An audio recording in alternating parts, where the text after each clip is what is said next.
Rampurhat medical কলেজে গ্যাসের আকাল। পড়ুয়া, চিকিৎসক থেকে শুরু করে নার্সদের ক্যান্টিনে গ্যাসের সমস্যা দেখা দিয়েছে। এই গ্যাসের আকাল চলতে থাকলে বন্ধ হয়ে যাবে রান্না, এমনটা দাবি করছে ক্যান্টিন কর্তৃপক্ষ। সিউড়ি হাসপাতালে আবার রান্নার গ্যাসের আকাল তৈরি হয়েছে।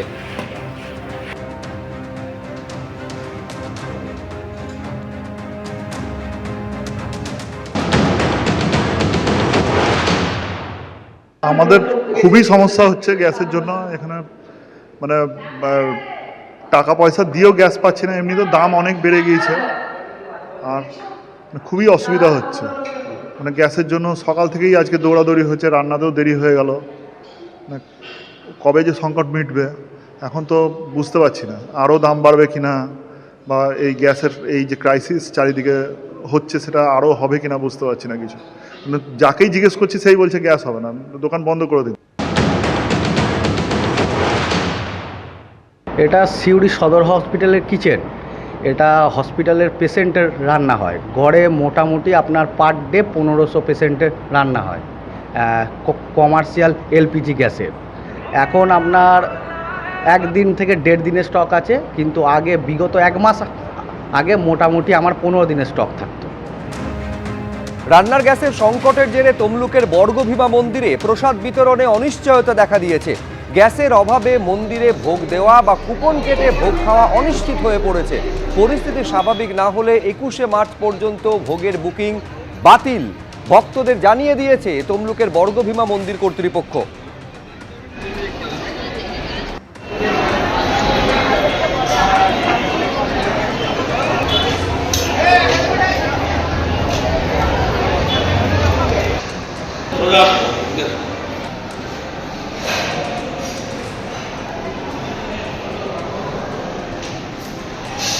তমলুকের বর্গভীমা মন্দির আপনারা জানেন 51টি সতীপীঠের মধ্যে অন্যতম সতীপীঠ হচ্ছে এই বর্গভীমা মন্দির। আমি সরাসরি কথা বলবো, বিটন চক্রবর্তী আমাদের প্রতিনিধি রয়েছেন। এই অন্যতম সতীপীঠে তো প্রতিদিন প্রচুর পুণ্যার্থীদের ঢল নামে, তাদের ভোগ বিতরণের ক্ষেত্রে ঠিক কতটা প্রভাব পড়ছে বিটন? দেখো সুব্রজিৎ, তোমাকে জানিয়ে রাখি যে পূর্ব মেদিনীপুর জেলা সহ গোটা রাজ্য জুড়ে যেভাবে একটা গ্যাসের সংকট তৈরি হয়েছে, সে থেকে কিন্তু বের হতে পারলেন না যে সতীপীঠের অন্যতম একটি পীঠ হচ্ছে তমলুকের বর্গভীমা মন্দির। এবং সেখানে যে সমস্যাটা তৈরি হয়েছে এবং মন্দির কর্তৃপক্ষ রীতিমতো তারা নোটিশ জারি করেছেন। তাদের যেটা বক্তব্য যে তাদের কাছে যে গ্যাস সাপ্লাই সেই সংস্থা থেকে জানিয়ে দেওয়া হয়েছে যে তারা প্রয়োজন মতন 19 কেজি সরবরাহ তারা করতে পারবেন না। এবং তুমি জানো যে এই যে বর্গভীমা মন্দির সতীপীঠ, সেখানে কিন্তু প্রচুর পরিমাণে ভক্ত তারা আসেন। কুপন কেটে যেরকম ভাবে ভোগ খাওয়ার ব্যবস্থা রয়েছে, অন্যরকম ভাবে যাদের মানত থাকে তারা কিন্তু আগে থেকে ডেট বুকিং করেন এবং সেখানে কেউ 200, কেউ 500, কেউ 700 এইরকম সংখ্যা অনুযায়ী সেখানে কিন্তু ভোগ দেওয়ার রীতি রয়েছে। এবং মন্দির কর্তৃপক্ষ যেটা জানাচ্ছে যে আগামী 21শে মার্চ থেকে সেই সমস্ত ভোগের যে কর্মসূচি সেগুলো কিন্তু বাতিল করা হয়েছে।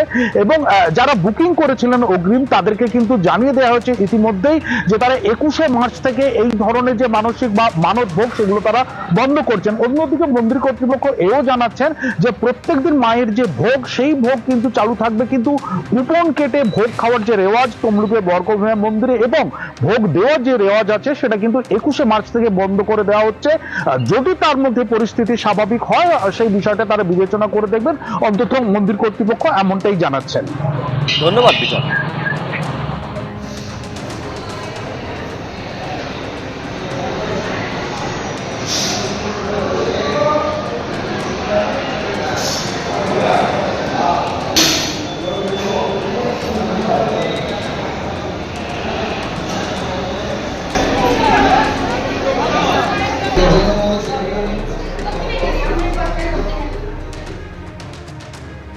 এবিপি আনন্দ, এগিয়ে থাকে, এগিয়ে রাখে।